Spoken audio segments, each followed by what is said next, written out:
Welcome to High Infidelity, the best cheating videos on YouTube. If you enjoy this content, remember to subscribe and turn on notifications. Now let's get into the video. Wife cheated because I was too emotional. Man-child. It's been 14 months since her case was filed, and 5 months since it was finalized. I'm still in a lot of discomfort.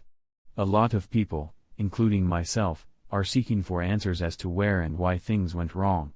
In February 2020, I became fairly emotional for the first time in our relationship, and I think it was the first time she had ever seen me cry in front of others. It was about a neck injury I had sustained that may have been averted if I had received cryotherapy that I didn't even need. Because of this, I spent the last few months of my life wallowing in self-pity, regret, humiliation, and other bad feelings as I neared the finish of a rear-end collision claim in which all I wanted to do was optimize my recovery and get as healthy as possible. As a consequence, my expectations were completely flipped upside down, and I was confronted with new agony and limitations that were much greater than those I had experienced as a result of the vehicle accident 2 years before. She started conversing with someone she met while working on a task for her employer less than a month after I began to sink into a sad state. The same time, she felt she had been let down by expectations. We were forced to relocate from our home for a full 7 months to allow for a total makeover according to her specifications, and COVID was on top of the situation. I went to work every day, but she didn't since her firm was in the food industry. I can't help but believe that it was my mental state that depleted any remaining desire for me at the time. As a consequence, my trauma has now been worsened, and I have decided to divorce my husband. I flip and flap, unsure whether I should be relieved that I uncovered her true character, or disappointed that she would not stay by my side through my first ever life crisis. Do you think I should take this as a lesson and promise myself that I would never get that emotional in front of my partner again? As a woman who is fully aware of the fact that women reflexively, or not, dry up when they witness a man weep, it is impossible for me to think that this was not the underlying cause for our ultimate separation. She informed me that we needed counseling about a week before she started speaking with this individual, and I expressed my willingness to participate, but she thought I was not in the proper mental state to deal with the challenges in our marriage. Personally, I was seeking assistance via personal counseling, self-help, and medicine, all of which were non-harmful, but I was having difficulty snapping out of it. The fact that she had been conversing with 3 men and calling me a man-child, among other things, didn't dawn on me until we returned to our home in June. She filed for divorce 3 months after we started counseling, which lasted 3 months in total, before we ended it. After digging through her things, I came across a message in which she claimed to have a hidden folder and that if I saw what was within, we'd be signing papers. At the moment, the feeling of betrayal in my mind was too overwhelming to overcome.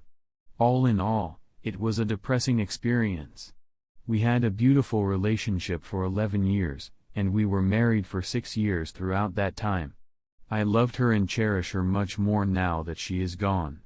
Attempting to view this as a blessing in disguise, I often assumed that if I hadn't been harmed, it would not have resulted in my depression and her eventual infidelity, but that is not how things turned out in the end. A decade ago, we were just 3 months into our relationship when she physically cheated on me. I never imagined it would happen again. I'm now apprehensive of expressing myself emotionally in any future relationships. In many ways, I'm a shadow of the person I used to be.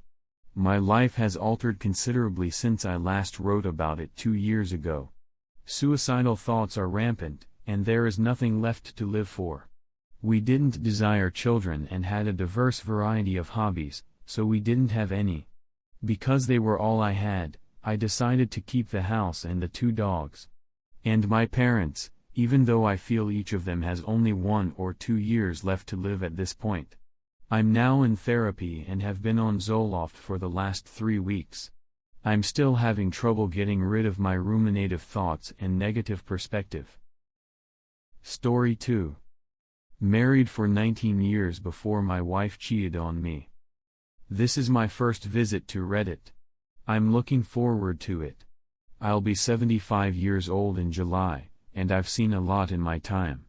To be really honest, I wanted to tell my story to the younger generation before I passed away. Because I have lung cancer and don't expect to live much longer, I feel compelled to share this knowledge with the public. When I got married in 1964, I was 18 years old. It's as if I'm no longer the same person I used to be. I used to be in good physical shape, but I'm now restricted to a wheelchair due to a medical problem. I had to work full-time in order to support my wife and myself since I didn't have enough money to sustain both of us. While I was working on the building site, she cleaned hotel rooms. Because we didn't have children, we were able to spend time alone on weekends. I'm not sure whether we ever argued, but it's been so long that I'm forgetting, and we didn't seem to have any difficulties getting along with one another. With time, I was able to earn additional income, and she was able to quit her job and be at home with her children. Because I was working more hours, our marriage honestly deteriorated and became nothing more than a friendship. We didn't have much, and even though I still loved her, I felt like there was something missing. In the end, we didn't spend nearly as time together as we would have liked. Because of my job, I assumed full responsibility for leading us down the incorrect road. It turned out that this was not the only issue, as you will see later, but that I should have addressed it while I still had the chance to do so. One evening, when I get home from work, everything seems to be as normal. Dinner had been served, and baseball was being shown on television, which used to be my favorite sport. My short conversation with her occurred in the kitchen before I went to my room to change out of my business attire. On my nightstand was a box of condoms, which I saw as soon as I went in. I became concerned since I had a vasectomy some years ago and had never used condoms before. I instantly inquired of my wife about them, but she was unable to provide a satisfactory response in a timely manner. She fell into tears as she revealed her adultery to her husband. While I was gone, she had a colleague over and it seems that she did not properly dispose of the condoms. I'm not ashamed to admit that I, too, was brought to tears after hearing what she had to say about her mother. When I questioned her about why she did this, she said that she was not attracted to me, that she was lonely, and that she did not like our. I couldn't come up with anything to say, so I decided to go away. After 19 years of marriage, we decided to separate. When I was in my 30s, I was a complete disaster. I had lost all hope and drive to continue. I began drinking and gradually developed into an alcoholic. It took me until I was in my 60s to break this habit.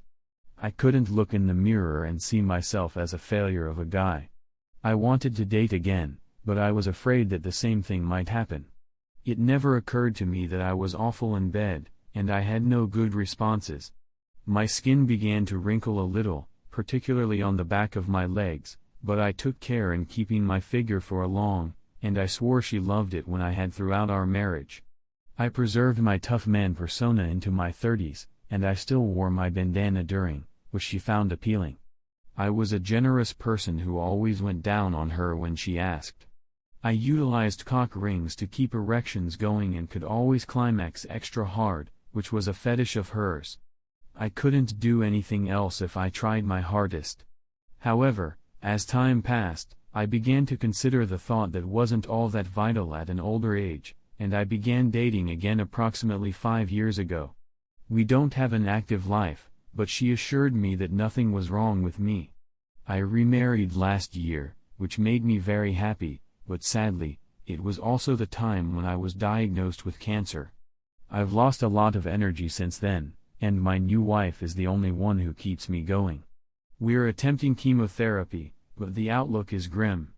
In my final days, I'd want to contribute some of the information I've gained over the years in order to make the world a better place. My mental faculties are also deteriorating, therefore I need to act quickly. I hope everyone who reads this can take something from me to make their lives better.